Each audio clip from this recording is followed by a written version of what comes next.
अगर हम सब अपनी ज़िंदगी को रसूल अकरम सल्लल्लाहु अलैहि वसल्लम के दिए हुए क़वानीन के ज़रिए बसर करने की कोशिश करें, और मैं आपको इस चीज़ का यकीन दिलाता हूँ, मैं बहुत गुनाहगार आदमी हूँ, मैं इतना बाअमल आदमी भी नहीं हूँ, लेकिन मैं आपको इस चीज़ का यकीन दिलाता हूँ कि जो थोड़ा बहुत मेरा तजुर्बा है, सबसे आसान ज़िंदगी बसर करने का तरीका है वो इस्लामी तरीका। जनरल मोहम्मद जिया उल हक शहीद ने मुल्क की तारीख का वो बाब रकम किया जिसका हर सफ़ा इस्लाहात, इस्तेहकाम और इस्लामी तशख़्ख़ुस से रोशन है। वो पाकिस्तान के सबसे तवील मुद्दत तक इक़्तिदार में रहने वाले सदर थे और चीफ ऑफ आर्मी स्टाफ के तौर पर भी उन्होंने रियासत के हर शोबे को एक नई सिमत दी। उनका ख्वाब एक ऐसा पाकिस्तान था जो सिर्फ जुग्राफिया न हो बल्कि एक नजरिया हो, एक इस्लामी फलाही रियासत। सबसे पहला कदम उन्होंने इस्लामी निज़ाम के नफाज का उठाया। उनका ईमान था, इसीलिए उन्होंने अपनी पहली नशरी तकरीर में कहा, पाकिस्तान तभी कायम रह सकता है जब वो इस्लाम पर कायम हो।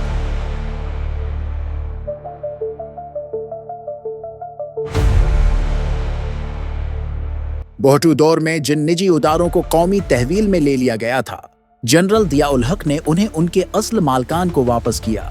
इस फैसले से कारोबारी सरगर्मियों में जान पड़ी और मजदूरों में एतमाद बहाल हुआ। ज़राअत के मैदान में ज़री बैंक के जरिए हारियों और किसानों को आसान कर्ज देने की पॉलिसी मुतारफ कराई गई, जिससे दही मुईशत को ताकत मिली। भुट्टो दौर में फैलती हुई मगरबी सकाफत, नाइट क्लबों और बेराह रवी के खिलाफ जिया उल हक शहीद ने सख्त मुअक्कफ अपनाया। गली महल्लों में लोग उन्हें निजात दहिंदा समझते थे। हलवे की देगें बांटी गईं। उनकी पहली नशरी तकरीर में ऐलान था, मैं इस्लामी निज़ाम के नफाज को मुल्क की बका के लिए लाजमी समझता हूँ। पाकिस्तान टेलीविजन में इस्लाहात हुई। खबरनामा बिस्मिल्लाहिर्रहमानिर्रहीम और इस्लामु अलैकुम से शुरू होने लगा। खवातीन न्यूज़कास्टर के लिबास को बावकार और इस्लामी हुदूद में ढाला गया। पीटीवी पर मखलूत रक्स, मूसीकी और फहश इश्तहारात की हौसला शिकनी की गई। सिर्फ वो ड्रामे नशर हुए जो फैमिली के साथ बैठकर देखे जा सकें। सरकारी टेलीविजन पर नमाज की तलकीन के लिए अजान नशर करने के अहकामात जारी किए। पार्लियामेंट के ऐवानों में नमाज की अदायगी को आसान बनाने के लिए अजान की आवाज की रसाई मुमकिन बनाई। मदारिस के तलबा व इसातिज़ा की असनाद को सरकारी इदारों के मसावी करार दिया गया। निसाब की दुरुस्ती की गई, गैर इस्लामी मवाद निकाला गया और तालीम को इस्लामी इक़दार से हम आहंग किया गया। मुल्क भर में निज़ाम सलात कायम किया गया। रमज़ान उल मुबारक के एहतराम को कानून का दर्जा दिया गया। एहतराम रमज़ान ऑर्डिनेंस के तहत रोज़ा खूरों और तौहीन करने वालों को सजाएं दी गईं। ज़कात व उशर ऑर्डिनेंस नाफिज हुआ। ज़कात इस्लाम के फलाही निज़ाम का एक अहम सतून है। अल्लाह के नेक बंदे ज़कात के अलावा खैरात, अतियात और सदक़ात के ज़रिए भी ज़रूरतमंदों की ज़रूरियात पूरी करते हैं। लेकिन ज़कात और खैरात में एक फ़र्क है। ये फ़र्क ये है कि खैरात इख्तियारी है और ज़कात लाज़मी।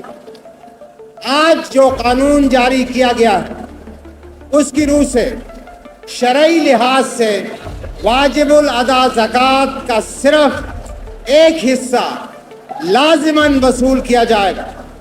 मुझे उम्मीद है कि अल्लाह ताला की खुशनुदी के तलबगार ना सिर्फ खुशी खुशी ज़कात की अदायगी करके हुक्म इलाही की तामील करेंगे, बल्कि अल्लाह की दी हुई दौलत से सदक़ात, अतियात और खैरात के ज़रिए भी ज़रूरतमंदों की हाजतें पूरी करती रहेंगे। और बैंक्स को पाबंद किया गया कि शहरी अपने मसलक के मुताबिक इसमें शिरकत करें या इनकार कर सकें। शरई बेंचेस और शरई अदालतें कायम की गईं। कानून शहादत, हुदूद ऑर्डिनेंस और क़िसास व दीयत के कवानीन नाफिज किए गए। तौहीन रिसालत के कवानीन में 1980, 1982 और 1986 की अहम तरामीम शामिल की गईं, जिनके तहत शुआइर इस्लाम की तौहीन पर सख्त सजाएं मुकर्रर की गईं। बीवाओं के लिए हाउस बिल्डिंग फिनांस के कर्ज पर सूद खत्म किया गया। माजूर अफराद के लिए मुलाजिमतों में कोटा मुख्तस किया गया। उन्हें सोशल वेलफेयर कौंसिल में रजिस्टर करके मुफीद शहरी बनाने का बंदोबस्त किया गया।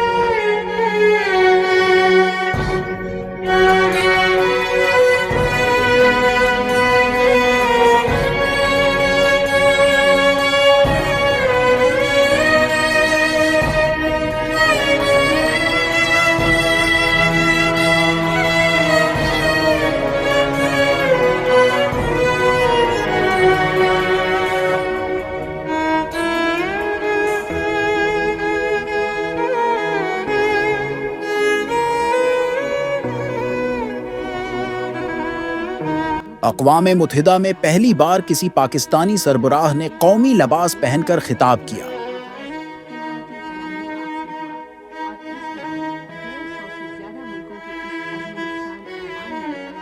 अऊज़ु बिल्लाहि मिनश शैतानिर रजीम। बिस्मिल्लाहिर रहमानिर रहीम। अल्लज़ीना उख़रिजू मिन दियारिहिम बिग़ैरि हक़्क़िन इल्ला अन यक़ूलू रब्बुना अल्लाह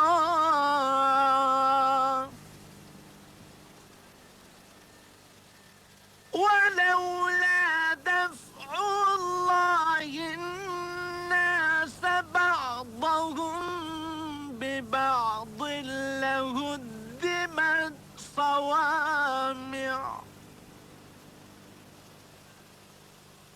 लहुद्दिमत صوامع وبيع وصلوات ومساجد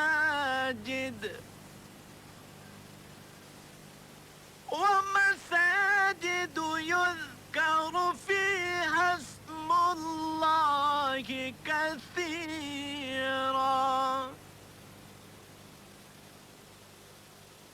ولينصرن الله من ينصره إن الله لقوي عزيز صدق الله العظيم